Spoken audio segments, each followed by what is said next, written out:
Dear sisters and brothers, it gives me immense pleasure to be with you all here today at the book release of Thiru Stalin Avargal's autobiography, Ungalil Oruvan. As a Malayali, I am extremely happy to be here because Kerala and Tamil Nadu have had warm ties that span millennia. Malayalis and Tamilians are children of the same soil. We are brothers and sisters. Thiru Stalin Avargal has always been keen to ensure that our fraternal bonds are further strengthened. In all matters regarding both states, he has tried to ensure that the interests of both Kerala and Tamil Nadu are secured. On behalf of Keralites, our government has also tried to ensure the same. I hope that our people's relationship as siblings can be enriched further so that the people of our country benefit. To me, this book release ceremony is a means to ensure that, along with paying respects to the man of letters that Thiru Stalin Avargal is. Ever since its inception, the Dravidian movement has played a key role in questioning dominant narratives and championing the cause of the marginalized and regions. It has also stood against superstitions and malpractices as a torchbearer of logic, reason, and scientific temper, protecting and strengthening the multicultural and plural outlook of the Indian society, and enriching mother tongues have also been primary concerns of the Dravidian movement. In some senses, this glorious legacy of Dravidian politics mirrors the Renaissance movements that had emerged in various parts of our country. As far as the DMK is concerned, it has been committed to take this heritage forward.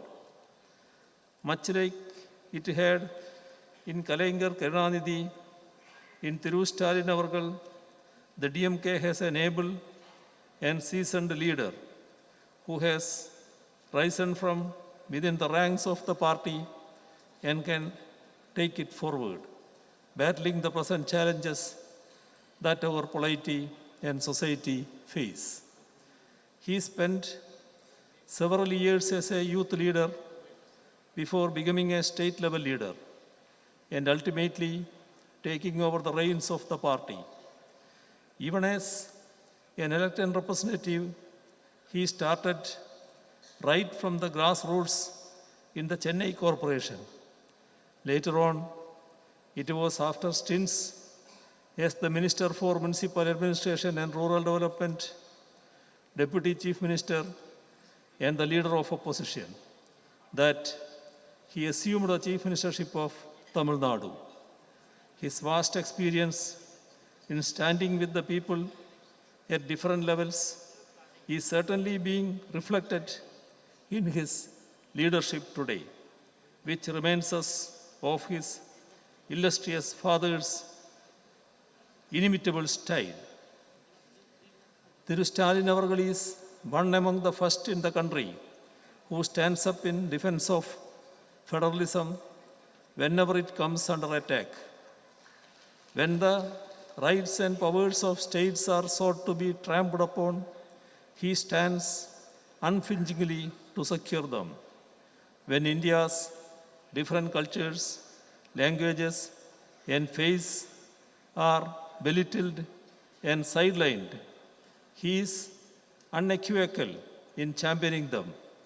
Such is his deep sense of commitment to our pluralism, federalism, secularism, and Constitution. We are in times when we should stand united for them and in defense of our democracy. Only then can we ensure that the communal and authoritarian powers that hold sway in our country today give way to the progressive, secular, and democratic powers that ought to hold sway if India is to remain free and fair for all its citizens.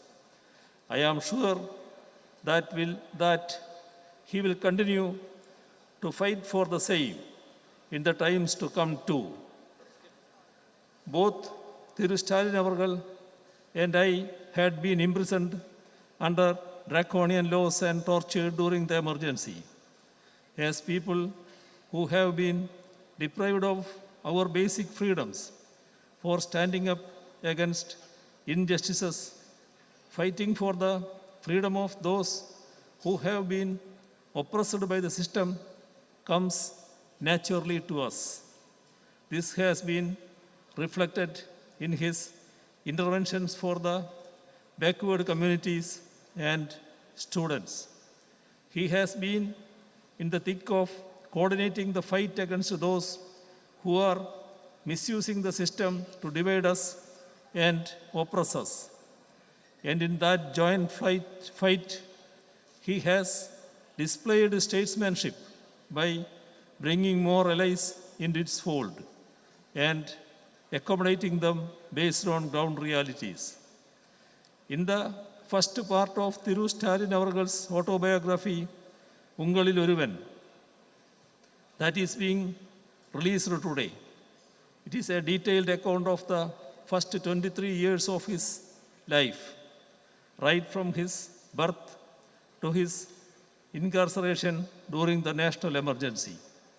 The household he was born and brought up in, his schooling and college days, his interactions with Periyar and Anna, his early political activism as a student, his initial stints with theatre and cinema, his use of theatre forms of political campaigns, the formation of the DMK's youth wing, his local level work for the DMK, and his election to local level leadership of the party, and his wedding have been detailed over 27 chapters.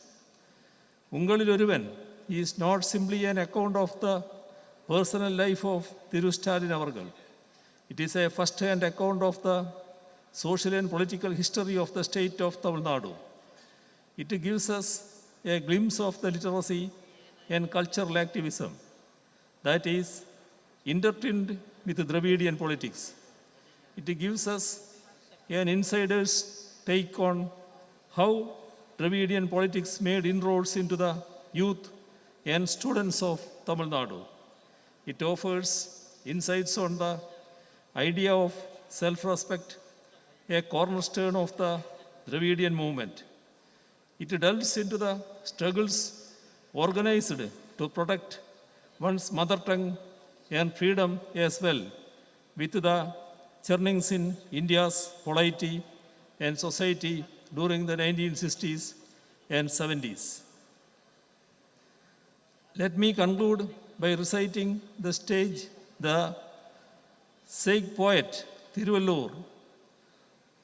Let me remember Thiruvallur, a man with a loving heart belongs to another person. I am quoting Thiruvallur. A man with a loving heart belongs to another person. Love allows him to extend life beyond its limits.